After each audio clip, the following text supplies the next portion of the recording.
Okay, so yesterday we saw K-bins clustering, right? And there what we did was it's a mechanism for clustering, right? And what we said was we randomly come up with centers, right? And then you start shuffling the values in each of the center, right? The moment you stop, okay, or you reach the number of steps that you have given, the algorithm will stop. There's another way to do clustering. It's called hierarchical. There are many algorithms. Okay, we are not going to get into all those which are very commonly used. Now, in fact, if you refer the book, you will have a lot more algorithms to talk about and read, right? But we're going to cover the ones which are important, okay, which are widely, used kind of algorithm. So then this one is called hierarchical clustering. Okay, so hierarchical clustering, okay, also, of course it's a clustering algorithm and it has a different technique. Okay, so here also you have two types within hierarchical. One is called agglomerative, okay, agglomerative and divisive. Okay, so agglomerative is about adding things together. Divisive is dividing things. Okay, that means you keep adding stuff to one another. That's agglomerative clustering. And divisive is, dividing one main into multiple, right? So how does it work and what is the difference between them? Okay, so again, I'll take you to Paint and we'll talk about it.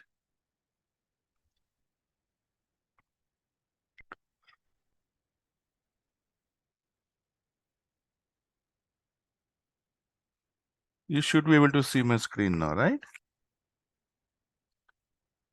Now, let's say you have points like this.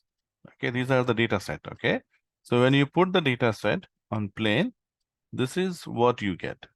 Okay, so you have data set here. Now, when you have this data set, okay, so what is the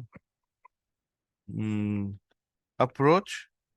Okay, so approach is in agglomerative. Okay, we assume initially that each of these are centers. So step one is you have center equal to n, number of center equal to n. Okay, so you have like 4 plus 4 9, right? 4 plus 4 plus 1 9, so you have 9. So we'll start with 9 centers. Assume each of these are center. Second step is now you create n minus 1 center, right? So you will take the one which are closest to each other. So let's assume that these two are closest to each other. So you will join them, okay? And this will be represented by one value which will be at the center of this. Okay, so these two together has become one, okay?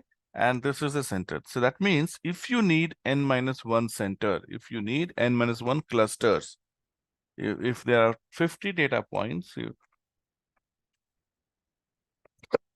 nice. So initially you start with 50, then you start with 49 centers. So if you have to start with 49 centers, then these two together will form one center and these are all separate.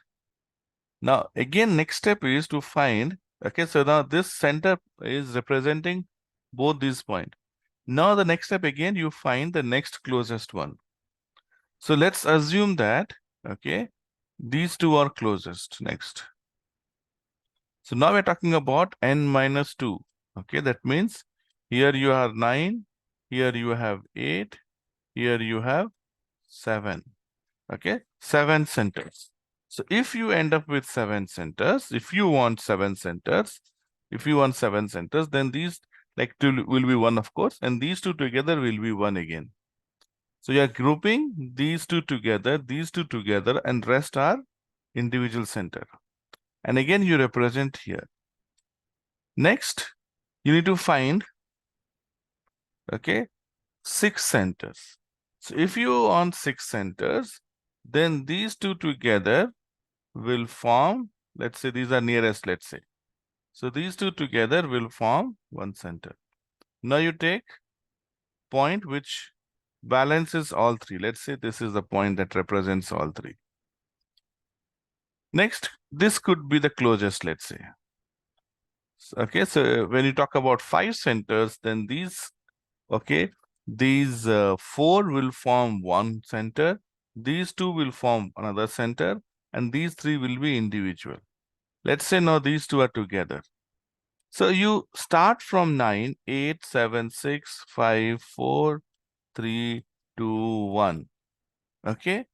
So at the end, you'll assume that you have only one center and all of these together, okay, you will have one value which represents all of these. Okay, so this is called agglomerative. You are adding to, one by one, you're adding to the center. Okay. Now, when you talk about this, okay, what does, how do we know how many centers we should stop at? See, that's the question that we had in K-means also, and that's the question you have here also.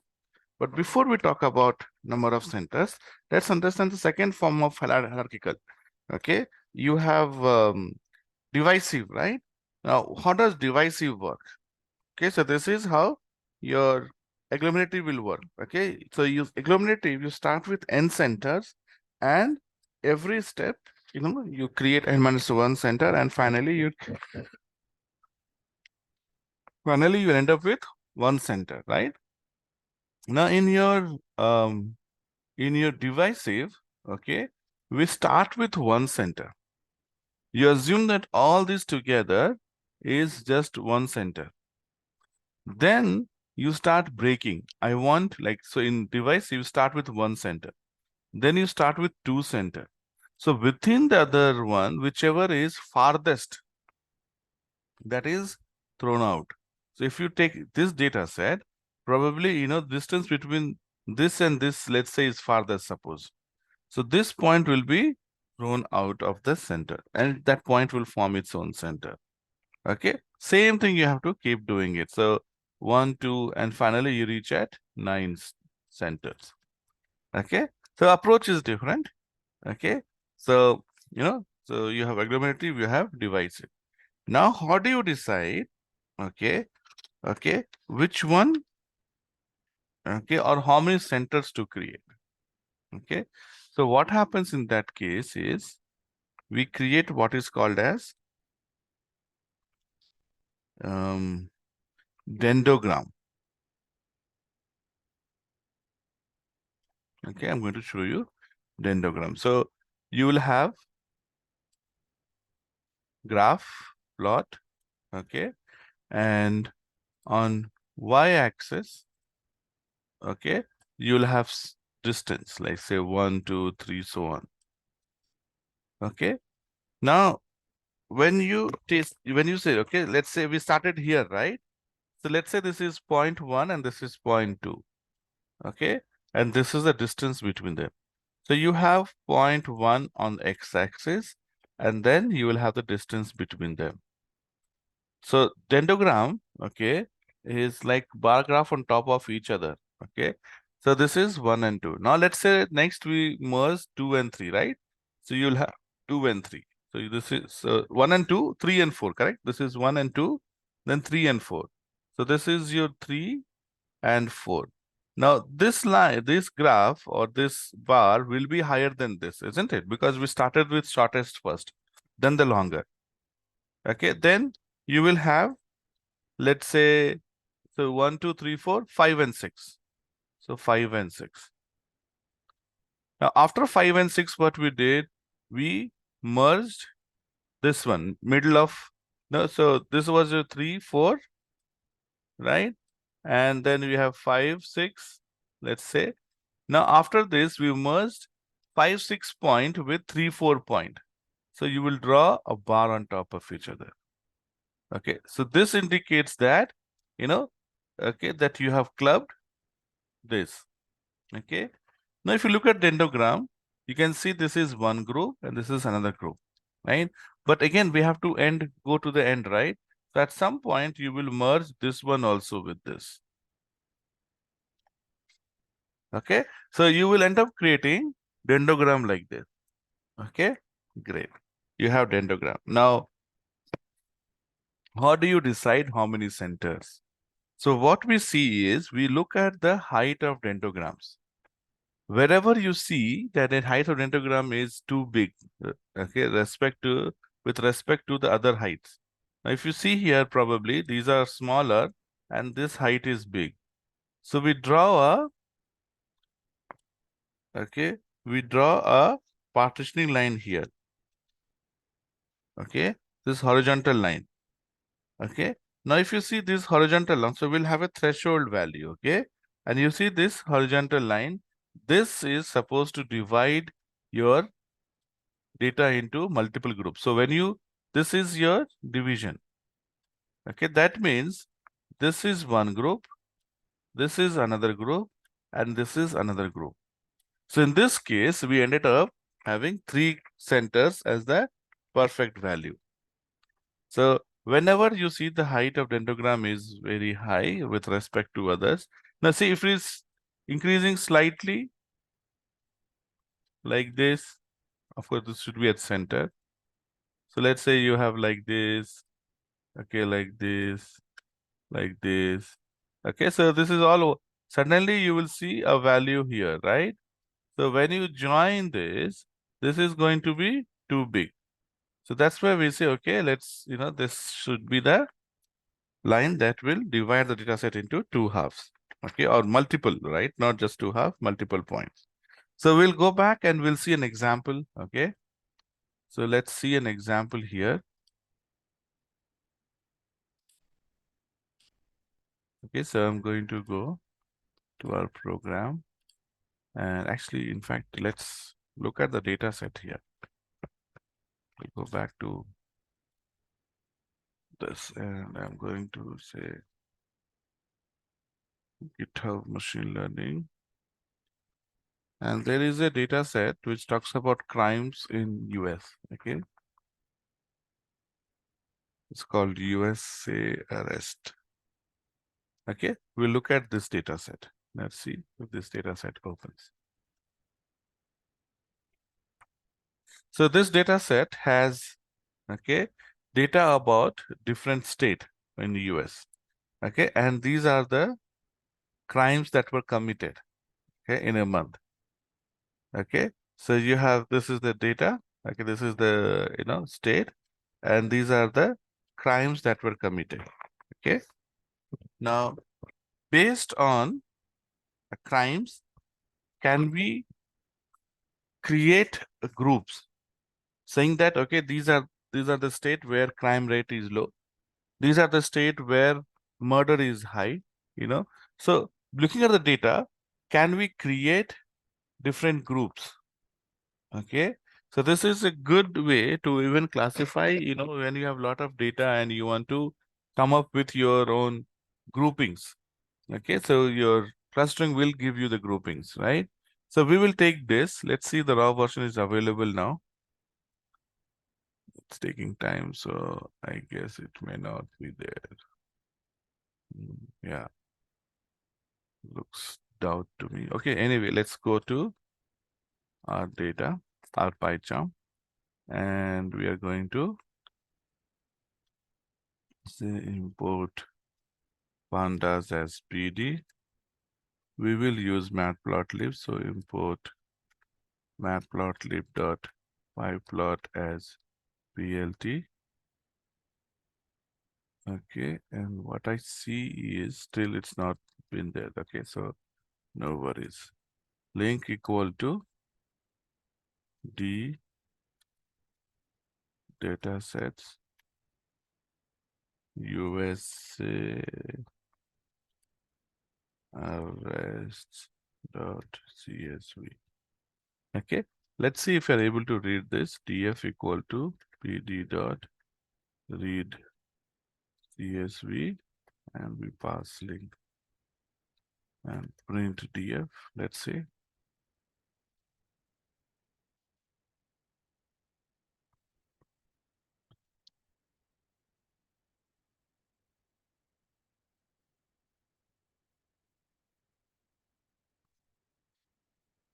Okay, so we have successfully read the data. We have successfully read the data, isn't it?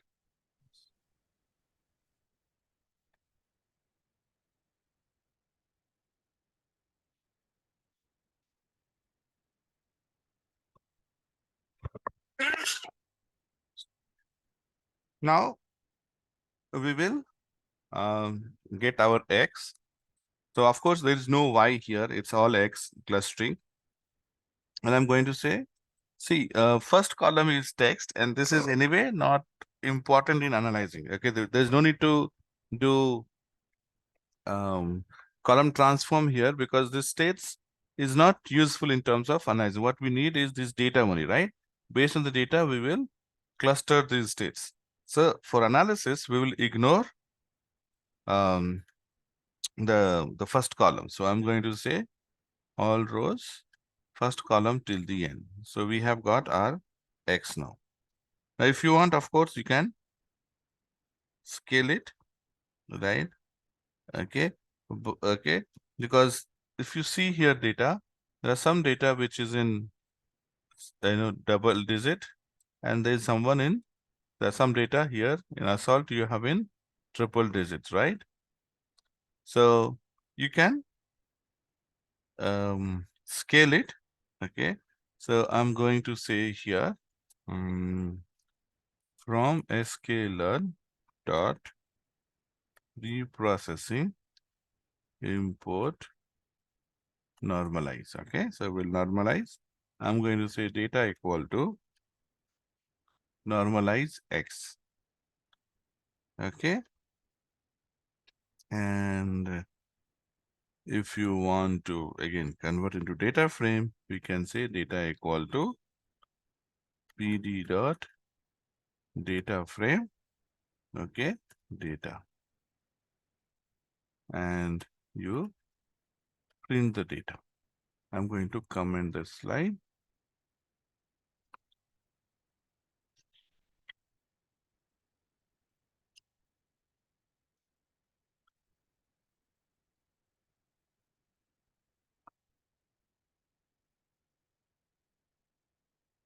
Okay, so data has been scaled, right? Okay, so this is our data which we will use for our analysis. Okay, but okay, okay, so but before that, let's plot the dendrogram. We are using agglomerative, okay? Plotting dendrogram. Okay, we're talking about dendrogram. So here you say import scipy dot cluster. So cluster is in scientific Python. Okay, so and here you have your hierarchy. Okay, so we're talking about hierarchical clustering, isn't it? Okay, so you're talking about hierarchical clustering here.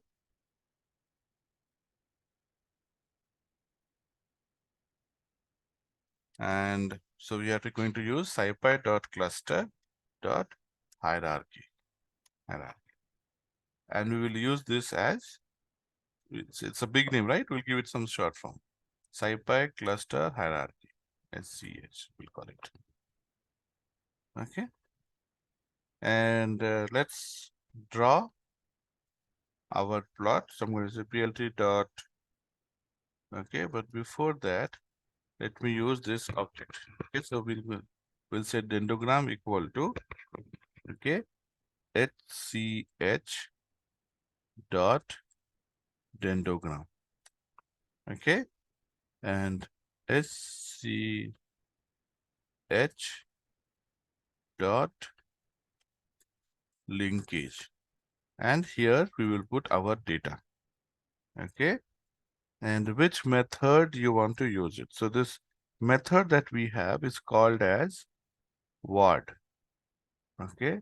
What we just discussed. Okay. And that should be it.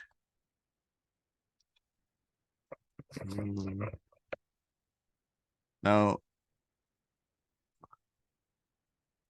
if I say plt.show, okay, see that your dendrogram, okay, whether you do agglomerative or devices, dendrogram will be same, right? The way you arrive is different. Okay.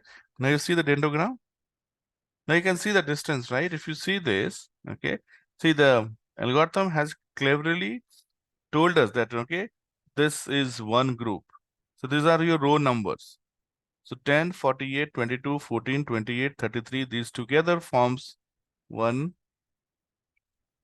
set of values. Okay.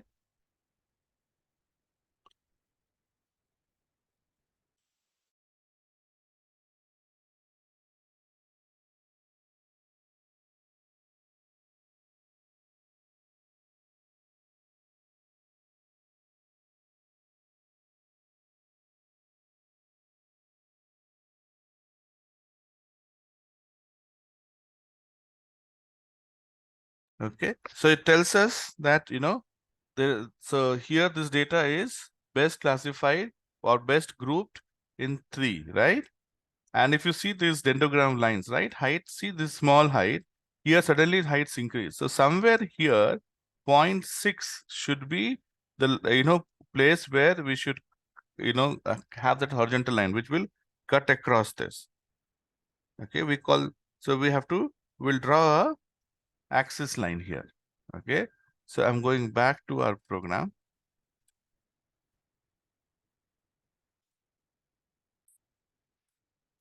Okay, so you saw that, right? Maybe somewhere around 0.6, 0.7, 0.8, 0.9 is where we can have our axis line. So I'm going to create that line before we plot plt dot axh line. Yeah. And here I'm going to say draw that at y equal to 0.7 or 0.6. Okay. And you can have a different color. So I'll say color equal to red. Okay. Now let's draw it again and see what happens.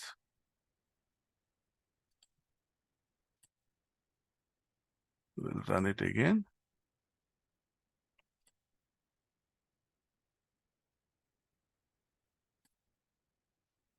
You see this? So so these are one cluster, these are another green, and this maroon is another. So this is how you do hierarchical clustering. Okay. So K means hierarchical. These are the two most used. Okay. Apart from that, you have many other algorithms which you can actually go through the book. Okay, so let's go back here. Yeah. Okay, this is what we did just now. Okay, and here you have, this is manually I've explained. Okay, when you have, let's say, roll number, okay, and these are 5 student. Okay, and these are the marks obtained by 5 student. So how can we group them? Okay, so whatever I just showed you, you have the stepwise explanation here, and finally you'll end up getting, okay, a dendrogram like this. Now, if you see here, where do you think, okay, on which axis do you think we should have we should go for a cut? So I think, okay, see here from this line seems to be the biggest line, isn't it? Yes. Between like one. So here in this case, probably a line at 8 would be good. So if you have a line at 8, how many groups will it create? 3 groups. Okay. So you'll have 1 and 2 as one, 4 individually will be one group, and 3 and 5 will be another group. So 1 and 2, 3 and 4 and 4 separate. Let's see if you look at the data here. 1 and 2. Okay. So you have 1 and 2 here. So see 0, 3, 0, 3. 1 and 2 is similar. So it looks like similar, isn't it? Single digit. Right? And then 3 and 4 it says, and then 5 it says separately, right? That's what it says. So 5 is highest value, see? And these are again in double digits. So that's why it has grouped these values together, 3 and 4 together. 5 is separate. Is it 5 or 4? No, 4 is separate, it says. It says 3 and 5 are similar.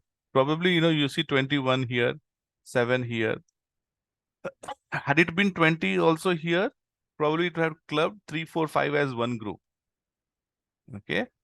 So, okay, this is how you can create different clusters. So you have the data set. Okay. 5 data set is classified. Okay. Or clustered. 5 data set is clustered into. So see, these are each of these are values, right? 1, 2, 3, 4, 5. And these are 1, 2, 3, 4, 5. So these are the distance between them, right? So distance between 1 and 1 will be, of course, 0. But distance between 1 and 3 is what? 1 and 2 is what? 2 is 7, 1 is 10. So distance between 1 and 2 is 7 to 10. That is 3, correct? Yes. Similar distance between 1 to 3 will be 28 minus 10, 18. The distance between 1 to 3 is 18. And dendrogram looks at this distance only, right? Looks at the distance and then draws the dendrogram. Dendrogram is nothing but the distance. So 1 to 5 is 35. So 5 is very far from 1. But 2 is very closer to 1. Right? That's why 1 and 2 has been clubbed together. 1 and 3 is 18 and so 18 and 10. Right? And here it is 25. So probably, it has clubbed 3 and 5 together because it 28 and 35 is closer than 20 and 28, isn't it? 28 to 20 is 8, but 28 to 35 is only 7. That's why 3 and 5 have been clubbed together and 4 is left out.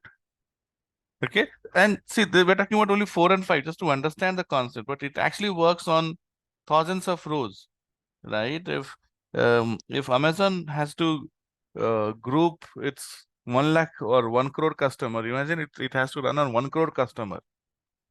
Okay. And then you look at, okay, how many groups it has created. Okay. So this is now you want to predict it. This is the one you can plot it also. You can plot it as different groups here. Okay. So this is what we did. And there are other types of clustering too. You have affinity, agglomerative. This is what we did. Birch, DB scan. These are different types of, okay. And I have given the algorithm here, some of these algorithms just for you to practice. But yeah, this is just for your knowledge that, we have many, many more algorithms. Okay. So with that, we complete clustering and we will talk about association when we meet tomorrow. Okay. So we will do association, and after association, we'll do time series. Okay. So tomorrow, hopefully, we'll wrap up this, and next week, time series will be wrapped up. With that, we complete our machine learning topic. All Yes. right. Any question before we end? Okay, cool. So if there are no question, we'll stop here and we will see you tomorrow, guys. Sir, Yeah, sir, I want to do the Power BI because at that time the करेंगे sir करेंगे has बाद been. में करेंगे. Once we are done, Okay. we get into uh, little bit. Visualization. We'll spend Okay. some time on metric, like एक दो तीन दिन we'll spend, and then we'll Yeah. go to Power BI and Tableau. Okay. Okay, Okay. we'll spend some time on visualization using Python, and then we will do Okay. Power BI. Yes, Okay. Okay. Okay. Thank you, sir. no problem. Have a nice day, sir. You too. Good night, Jamit. Good night. Bye bye. Bye, guys. Thank you. Take care.